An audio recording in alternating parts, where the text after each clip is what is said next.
Alright guys, welcome back. Time to battle.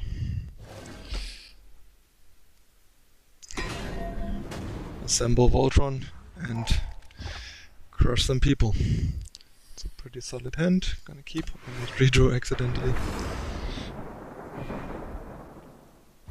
Pretty good power development as well.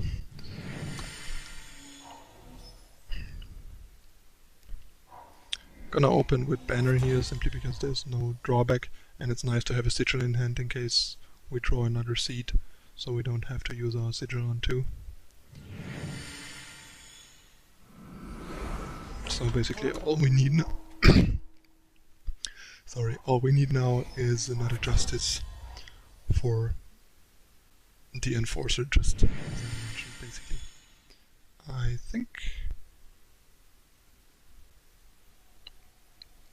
I actually just slap the staff on here and attack. That kind of makes it more likely that he will and has to try and deal with this guy, which makes it more likely that this guy lives, and it's pretty hard for Stone Scar to beat a familiar would help.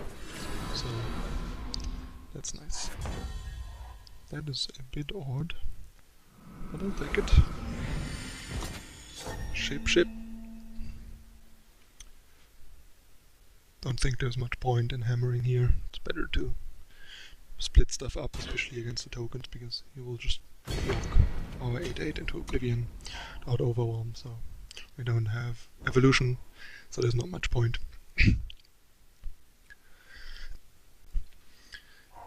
And Waykeeper is another pretty nice blocker to not get raised, but it seems like he is not Jido.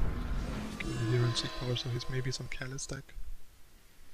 We'll find out eventually, I guess. Okay, I think... yeah, I'm probably just gonna hammer here and offer him to trade. It's fine if he trades here, and it's also fine if he races. We're not very raceable right now, so I don't want to block with our 5/5. Plus, who knows what he's playing and what he has. It is a close call between playing Elite here and the Hammer, but I think playing Hammer is a bit better, simply because getting the Hammer trigger off ASAP is pretty good, so we draw into the card that gets the improvement as early in the game as possible, so it can have the most impact on the game. And also playing Hammer gives us 3 more life this turn, 3 more health, while playing the Elite doesn't, so that's why I like that. And here it's pretty clear and easy. Elite into maybe a green power and these 2. And it seems our opponent is very much dead and is playing some kind of sacrifice deck, Callus or Brimstone Altar, I would assume. Alright, we have a 5th power, but no justice. That's kind of what I mentioned in the deck tech. Maybe it's worth it to try and fit another justice in the deck. Maybe cut one of the non-justice sigils, like a primal or a time sigil, and fit a 3rd Seek Power to have an additional justice. And yeah, as you can see, now we're even top 10 masters. Crushed our first opponent successfully. And yeah, the more I think about it, the more I'm inclined to add a Seek over time or primal, probably over primal. Let's do that right now.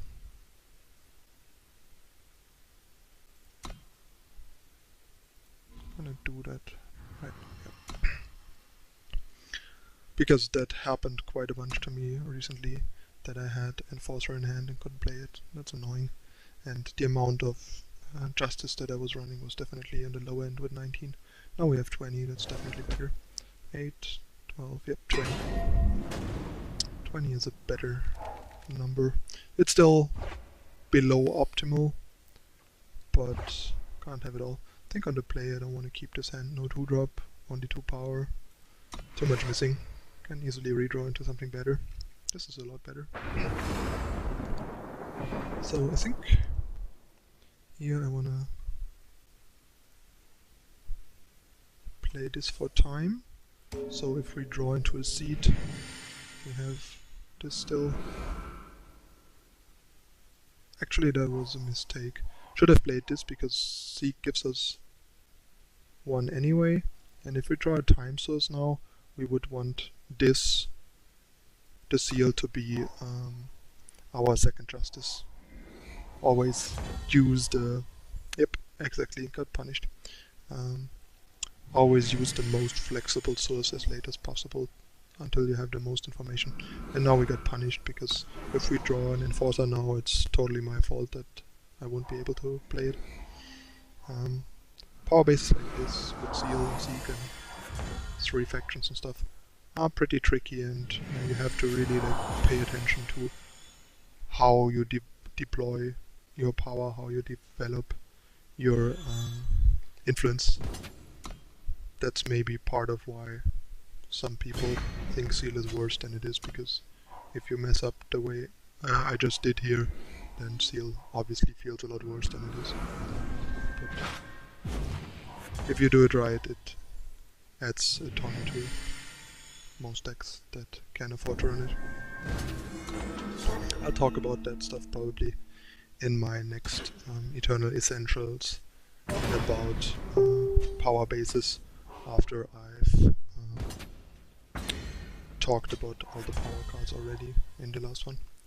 And I guess we hope he doesn't have or play Wasp. Kind of feels like he has Wasp. I think we'll find out. We at least get the Warcry trigger off, so the next thing we draw is gonna be another monster. Yep, there's the Wasp. As I was afraid. But it's okay, like basically using the hammer here is not really throwing it away. Just make sure the next thing we draw is gonna be gigantic again, which I kind of want.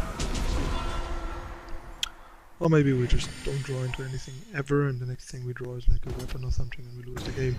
That is also very possible, but that helps. A bit at least. Stems the bleeding. And we're close to getting our staff back. Oh no, it's silenced. That sucks. And yeah, we just flooded out and never drew anything to put our weapon on. That happens.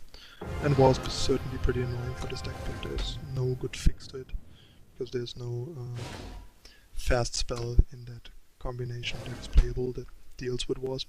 We just don't have Torch, and Permafrost does not help with Wasp. But what can you do? Yeah, that's a pretty decent keep. 2-drop, 4-drop, and a removal, and all factions, all influence. That's pretty good. Once again, I might just not use Seek Power here yet, because... Oh, actually I do have, because now we have 2, 3, 4.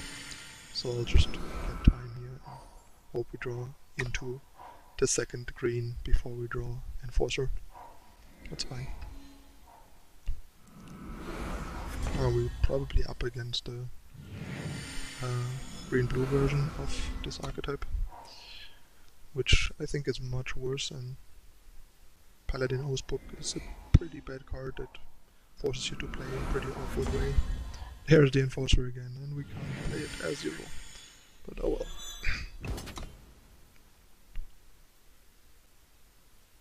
If we draw a Justice next turn, I might just pop the Aegis and Permafrost it,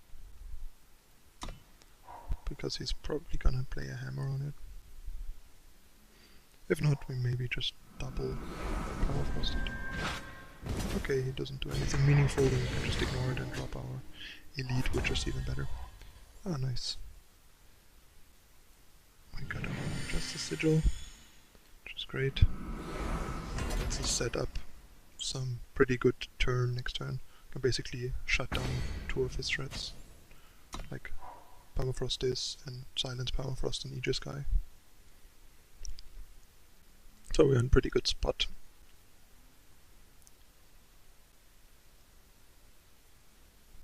And we have a lot of good top decks in form of weapons and stuff to also pull further ahead and gain more momentum. There's the boss book.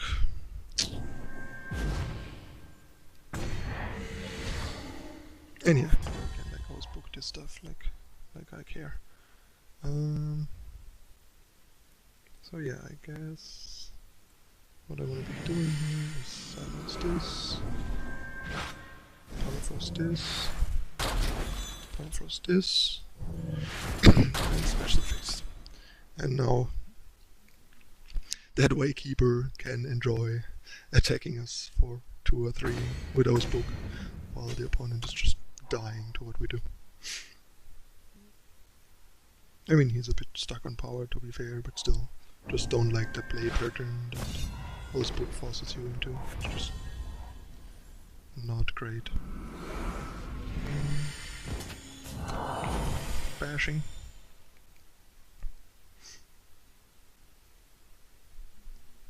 Should have probably not shown him that I don't have a finest hour, because he might think I have one and now he can block this guy with impunity and finest hour if he has one. Alright.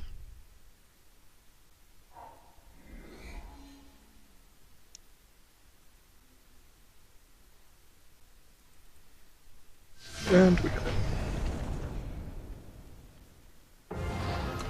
Alright, back in top 10. Sweet. Alright, that's the first half of the videos. Of the games. 2-1. Pretty nice performance.